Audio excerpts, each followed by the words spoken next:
বন্ধুরা, শিল্পী লাইফস্টাইলের ছোট্ট একটা ব্লগ ভিডিওতে তোমাদের সবাইকে জানাই স্বাগত। তো সমস্ত আশেপাশে কাজ করে চলে আসলাম রান্নাঘরে, সব কিছু গুছিয়ে নিয়ে, দেখতেই পাচ্ছ। কারণ আজকে কিন্তু ভেবেছিলাম যে তাড়াতাড়ি বেরোবো, আজকেই দেরি হয়। এটা কিন্তু সবার ক্ষেত্রে, যে কোনো কাজে ভাববা যে তাড়াতাড়ি করব, কিন্তু সেদিনেই দেরি হবে।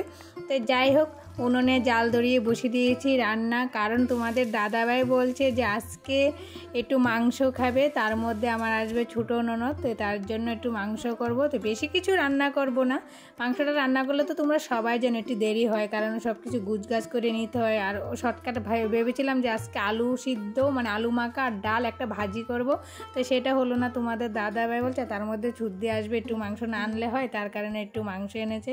তো আমি সব কিছু রান্না টান্না করে চলে আসলাম ভাতটা বসিয়ে দিয়ে। কারণ ভাত বসিয়ে দিয়ে আমার বসে থাকলে তো আমার নিজেরই লস।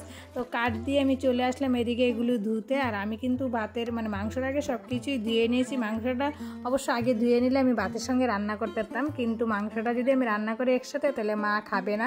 তার কারণে আমি সমস্ত কিছু রান্না করে, মানে ডাল আর উচ্ছে ভাজি, ভাতটা বসিয়ে দিয়ে আসলাম। তো আমি এগুলো করতে করতে কিন্তু আমার ভাত হয়ে গেছে। তো আমি ভাতটাও, আমি মাংসটা দিয়ে কিন্তু 14 বার হাতটা ভালো করে সাবান দিয়ে ধুয়েছি, নাহলে মা এই হাতে ধরলে আবার খাবে না, তার কারণে। তো যাই হোক, এইরকম করতে করতে, এগুলো কাজ করতে করতে হয়ে গেছে আমার ভাতটাও। আর এদিকে দেখো আমার মাংসটাও, আর মিক্সচারে মশলা করে নিয়েছি, এতটা আমার দেরি হয়নি, সুবিধা হয়েছে। আর এদিকে রান্না করতে করতে ছেলে মেয়েটিকেও ডাকছি ভাত খেতে, সকাল থেকে খাচ্ছে না, কারণ মেয়ে নেবে মোবাইল। আর আমি বলছি অনেক দিন ধরে একটা ব্লগ ভিডিও দিই না, আজকে একটা ব্লগ ভিডিও বানাবো, তোকে পরে দেবো না, মেয়ে শুনছে না। মেয়েকে আমি সেই ডাকছি রান্না বসে, দেখো মেয়ে চলে গেছে এই বান্ধবীদের সাথে খেলা করতে। তো ওকে ডেকে আমি আনছি, দেখো ঘুরে ঘুরে আবার চলে যাচ্ছে। ওকে আমার মোবাইল দিতে হবে, কিছু করার নেই। এবার মোবাইল না দিলে মেয়েটা আমার একটু বেশি জ্বালাতন করে, ছেলেটা না। এবার মোবাইলটা দিলেই মেয়েটা দুটো ভাত খাবে, নাহলে মেয়ে একদমই খাবে না।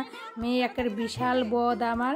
তো যাই হোক, আমার বেলা হয়ে গেলে মেয়েটা বিশাল জ্বালাতন করে, খায় না। তখন আমার রান্না পুরো মানে হয়ে গেছে, ওদেরকে খেতে দিয়ে দেবো, ওদেরকে দিয়ে আমি আর মোবাইলটা, কারণ ওরা খাক, আমার রান্নাটা কমপ্লিট হয়ে গেছে। এবার খেতে দিয়ে দিয়েছি, ওদেরকে দিয়ে খাওয়াই দাওয়াই আমি থালা বাসন ধুয়ে, বাসি কাপড় কতগুলি ছিল সেইগুলি ধুয়ে স্নান করে চলে আসলাম। আর ওরা প্রাইভেটের পড়াগুলো এবার 1:45 বেজে গেছে এই করতে করতে। আর এবার খেয়ে দিয়ে ওরা প্রাইভেটের পড়াগুলো লেখছে, মানে হাতের কাজগুলো। আর ছোট দিয়েও খেয়েছে, আর মার বসে এখানে গল্প করছে, দেখতেই পারছো। তো আমি আর বেশি লেট করব না, কারণ এর থেকে লেট করলে একটু বেশি, আর বেশি দূরে যাব না, বেশি দূরে তো যাব না, আমাদের এদিকে মানে আমাদের পাড়ার পাশের পাড়া, বেশি দূরে হবে না, 10 মিনিটের রাস্তা। তো যাই হোক, আমার মালগুলোও গুছানো হয়েছে। তোমাদের দাদাভাই বাড়িতে আসাতে ওকে বলছি গাড়িটা ঠিক করে দিতে, তো ও গাড়িটা ঠিক করে দিয়েছে পুরো মালগুলো। ওখানে আমার বেরিয়ে যেতে হবে, কিন্তু ছুট দিয়ে এসছে, ছুট দিকে ফেলে দিয়ে মানে যেতে হচ্ছে। আমার খুব খারাপ লাগছে, কিন্তু না গেলে তো টাকা কালেকশন করতে পারবো না।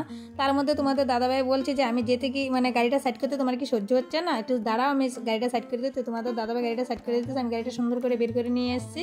তো ভিডিওটার বেশি বড় করবো না, এখানেই শেষ করবো। যদি ভালো লাগে অবশ্যই একটা কমেন্ট করবে, লাইক করবে, চ্যানেলটাকে সাবস্ক্রাইব করে আমার পাশে থাকবে। তোরা আমি যেতে থাকি, দেখা হবে পরের ভিডিওতে। টাটা।